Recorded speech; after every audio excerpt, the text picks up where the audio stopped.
Dalawang simpleng lutong bahay na kakanin po ito mga kaibigan, pero ang mga ricado, pinaghalo-halo galing sa isang plangganita.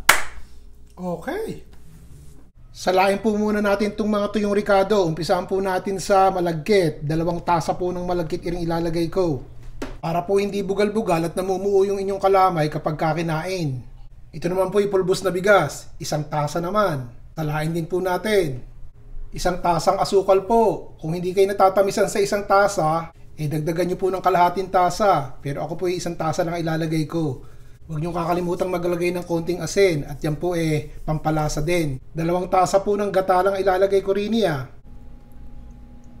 At kung meron po kayong vanilla, maglagay po kayo ng 1 kutsara. Sariwang mais po ang gagamitin natin. Ito po yung natira lamang no? Ako po yung magluto ng mais na may hipon.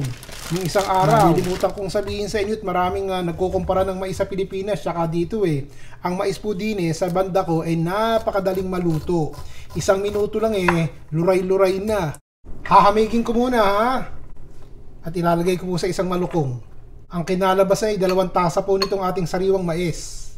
Kung meron po kayo mini food processor, mas maganda po sigurong gayatin nyo. Pero kung wala naman pwedeng gumamit na lang po kayo ng bayuhan. At nang makuha nyo po yung katas ng mais para po mas malasa yung ating kakanin. Tsaka po natin ilagay. Kuhang-kuha talaga yung lasa ng ating mais. Haluin nyo na po na magkasama-sama. Halo lang po kayo ng halo. Hanggang sa matunaw po yung ating harina doon sa ating gata.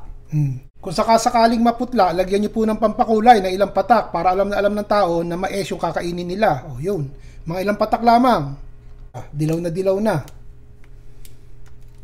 Isasaling ko po din niya at hahatiin natin sa 2.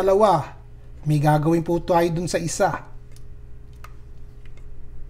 Nako hindi rin pala na-record yung aking pagbubuhos nito So ginawa ko po binuhos ko lang ang ating malagkit. Pero nagtira po ako ng konti at may gagawin tayo din maglagay po tayo ng 2 kutsarang tinunaw na butter. 2 itlog. Batihin po muna natin yung ating itlog at saka sumama yung ating melted butter. At saka ibubuhos ko na po itong ating natirang butter na merong mais. Ito po yung kalahati. Kumukulo na po yung tubig. Ilagay na po natin itong ating kakanin. Takpan po natin at hayaan nating maluto. 20 minuto po.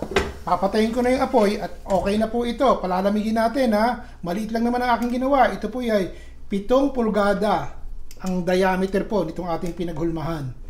Mainit pa Palamigin natin. Iri naman. 1 pang kakanin. Dahon ng saging. Malambot na po. Nilagyan ko ng mantika o kaya melted butter o kaya naman po langis ng latik. Isasama na po natin Mahinang-mahina lang po ang apoy. Parang nag-iinin lang po kayo ng kanin. Ito mahina lang. Mahinang-mahina. Takpan po natin at hayaan nating maluto yung ilalim. Narinig nyo po yun. Yun po ay 10 minuto na talagang bahagya lang ang apoy natin. Yung pong paligid luto na. Lalagyan ko po ng itlog na maalat yung ating paligid at yung gitna para special ang dating. Yung 10 minuto naman parang nag-abang lang kayo ng tricycle dyan sa kanto, di po ba? Itong aking itlog na maalat na ginagamit mamantika, kaya parang ang lambot-lambot Lagyan po natin ng keso sa ibabaw. Kahit anong keso, ito pong ginagamit ko parmesan. Tatakpan ko muli at hayaan po nating maluto sandali. Kung gusto naman gawin ng ganiriya, ibaliktad nyo po. Basta siguraduhin yung merong dahon ng saging yung ilalim o makintab, may halong melted butter o kaya naman langis sa latik para hindi po dumikit. Ito po yung ilalim ng ating bibingka nang makita nyo. Ganda, di ba? Mahina lang po ang apoy. Mantika o langis ng latik. Tsaka po natin dahan-dahang padaus-dusin itong ating bibingka. Takpan at hayaan po nating maluto sandali. Narinig nyo po yun, 10 minuto. Palagay ko ayos na to. Humihiwalay na Itataklob ko po at nang makita nyo. Baliktarin na natin. Ay ko, napasok ako. Hawakan nyo po ng maigi, tsaka nyo itataob. Alam nyo, yung sunog na dahon ng saging, lalo nagpapatingkad ng lasa nitong ating bibingka sa kawali na ginagamit Ang ganda O makita nyo. Ayos na! Ito naman ay pambahay-bahay lang mga kaibigan. O lagyan na po natin ng tinunaw na mantikilya o butter. Konting asukal sa ibabaw. Di po ba nilalagyan ng asukal yan sa ibabaw kapag ka po inihahain? Tsaka nyo po lagyan ng nyug sa ibabaw. Yung akin pong nabibiling nyug dini ilado na. So kinakailangan tunawin ko pa. Pero medyo may kamahalan kaya inuutik-utikot nang humaba ang buhay. Malamig na po tanggalin na po natin sa hulmahan itong ating kalamay mais na hindi hinalo. Pagkatapos lagyan po natin ng langis ng latik ito at hiwain natin. Kung ano man ang hiwang gusto nyo, bahala kayo. Lagyan na po natin ng latik sa ibabaw at takam na ako Tikman na po natin at magkaalaman na kung nagkagusto itong ating kalamay sa mais na hindi hinalo. Sarap niyan. Hiwain po natin at nang magkaalaman na kung umubra. Ito po may mais na. Pagkatapos may malagkit pa. Ang bibingkang galapong naman po puro pulbos na bigas lamang, di po ba?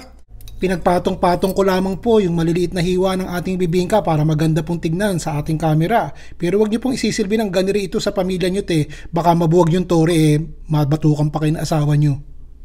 Tikman na rin po natin tong ating bibingkang mais na galapong sa kawali at na magkaalaman na. Buti naman may natira po akong itlog na maalat sa refrigerator at meron akong nyug. Kung hindi hindi magkakaigiri. Okay. Ito naman pong ating kalamay mais na hindi hinalo. Ganon din po. Pagkasarap-sarap, magkasing sarap sila ng ating bibingkang galapong na may mais sa kawali. Napakadali naman. Nagustuhan niyo po sana o sa susunod, iba naman.